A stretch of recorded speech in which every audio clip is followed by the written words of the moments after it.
good men go. Hello once again, watchers of good movies. My name is Nick Pell, and this is once again coming from my white room. Now, today, or actually last night, I went and saw Kick-Ass 2. This movie came out on Friday the 16th, and I saw it, and so I'm reviewing it. Really quick, I'll be talking about the ending to the film after the credits to this video, including the after credits scene. So stay tuned for that if you want to see my thoughts on that. And let's get right into it. So first off, we have the movie's main star, Kick-Ass, or Dave, as played by Aaron Taylor Johnson. He does a really nice job in the film. He was the star of the first movie, and he obviously reprised his role for this one. I really liked him in this role. He was a lot more confident as a character, at least I'm talking about like his character. His character was a lot more confident in the film as compared to the first one where he was just starting out as a superhero. And it was really nice to see his sidekick, Hit Girl, as played once again by Chloe Grace Moretz. She does a really nice job in this film. I like that they took a different twist with her story. They put her in kind of a high school setting, and kind of the person who's been who in the first one was so devoted to being a superhero and knowing that they have to defend the city and everything, starts to kind of think about putting the whole thing behind her and trying to live a normal life. And so I thought that was kind of an interesting thing. And now, the supervillain of the film, the motherfucker, as played by Christopher Mintz-Plasse. I think that's how you say his name, I'm not sure. He does a really nice job. He is kind of the comedic relief in the film. He's basically almost a wannabe superhero. He's so rich that, or a supervillain, sorry. He's so rich that he's able to like hire out these groups of just badass people who are just willing to wreak havoc for him for a paycheck. And I don't know, he doesn't have any real superhero powers except for his money, and so he's kind of a wuss for most of it, and he just has these really powerful people who he's paying to kind of do his bidding for him. We also have Jim Carrey, who plays Colonel Stars and Stripes. He is the kind of the hero side comic relief. He is a guy who starts up a superhero group called Justice Forever. It's basically this group of superheroes, including Kick-Ass, who try to defend the city. I thought he did a really nice job in the role. I honestly barely could recognize him. I knew he was in the film, but as that character. But I guess I haven't seen a recent Jim Carrey film very recently, so it's just kind of different to see him. Maybe he had a lot of prosthetics on or something, I don't know. But he did a really nice job in the film as well. So that is the main cast for the most part. Those four characters, they all did really nice, and I enjoyed them immensely. Into the plot sequence, we have essentially, it's pretty close to after, like probably a month or two after the events of Kick-Ass 1. We have Kick-Ass and Hit Girl, they're kind of basically training themselves to become better. At least Dave is. Hit Girl is training Dave, and he kind of goes from being this wuss to being this actually somewhat decent superhero. I like the very opening sequence of the movie, which is basically the exact same thing as the beginning to Kick-Ass 1 was.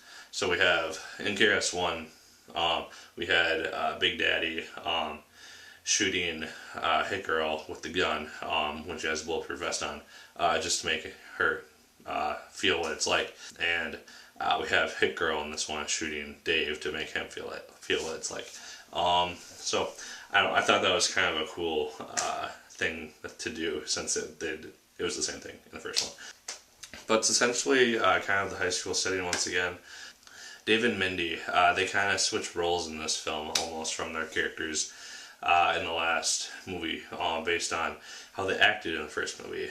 Dave is all devoted to defending the city and fighting for justice, and he joins the Justice Forever group and gets involved with someone and everything, while Mindy, she is trying to kind of lay low because she made a promise to her stepdad, and just kind of try to live a normal life. And she does try to do this. I thought that was an interesting thing. We see her kind of we see her vulnerable, and that's not something that we see too horribly often. And we have Chris, who is the supervillain, who is Red Mist in the first movie. He is basically building up his evil army because he has all this money, and is basically bent on revenge on Kick-Ass because of what Kick-Ass did to his dad. And that we kind of see that progress as the movie goes forward. We see these people do these horrible acts, and it's a violent movie. That's kind of a given. If you saw the first one, you know what to expect from this. I would argue that there's not as much violence in this film, actually. That's the only real thing that I would say is the difference. There's also a fair amount of foreshadowing in the beginning of the film. Like, I won't say what for people who haven't seen it yet, but as the opening scenes were taking place, I noticed a few things that I thought maybe that'll come back at the end, and it did. That's the thing. That's the general plot of the film. We have Kick-Ass trying to enforce justice in the city. We have Hit Girl trying to kind of become a normal freshman in high school, and then we have Chris, who's trying to build up an evil army to take revenge on Kick-Ass and destroy the city. So that's the thing. In terms of enjoyment, I really, really enjoyed this film a lot. Actually, just as much as I thought I was going to. I hadn't seen the first one in a while, and I didn't really quite remember what to expect. I know that I enjoyed the first one a lot, so going into this one, I had a feeling I was going to enjoy this, and I was not disappointed at all. It has enough humor, it has enough action, it has enough drama, it has basically everything. It has character development. It has a lot of the stuff that I want a superhero movie that knows that it can be funny, but it's also quite serious at the same time. It has a lot of the cliches, and I don't know, I just found myself really enjoying the film. Definitely check it out if you saw the first one. Yeah, definitely see it this weekend if you have the opportunity. Oh yeah, like, favorite, comment, and subscribe to this channel if you so choose. I'd appreciate it immensely.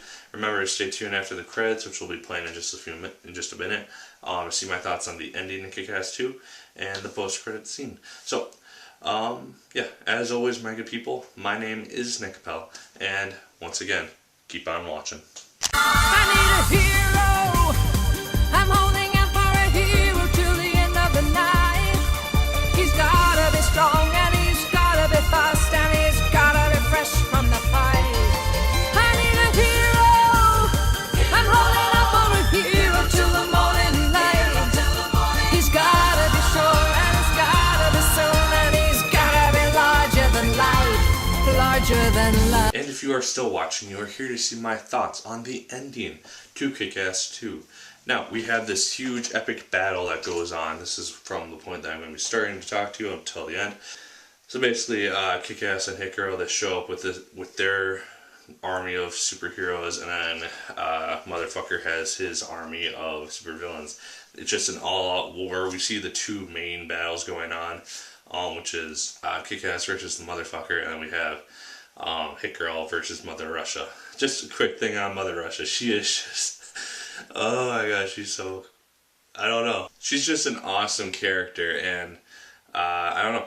I really liked her, especially in the neighborhood scene. She's just a badass. She just takes out all the cops, just in very creative ways. I might add, she doesn't just punch and punch and punch and take them out that way.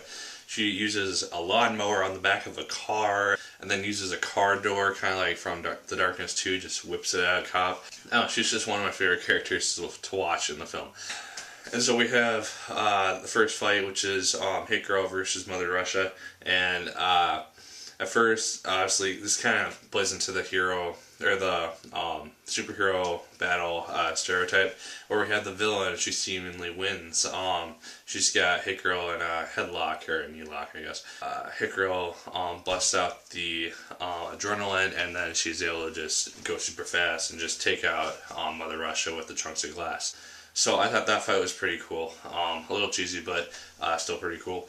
And then we have Kick-Ass versus Motherfucker, and they're going at it. Once again, it seems like the Motherfucker is going to win because he's kind of getting blows on Kick-Ass and kind of whittling him down.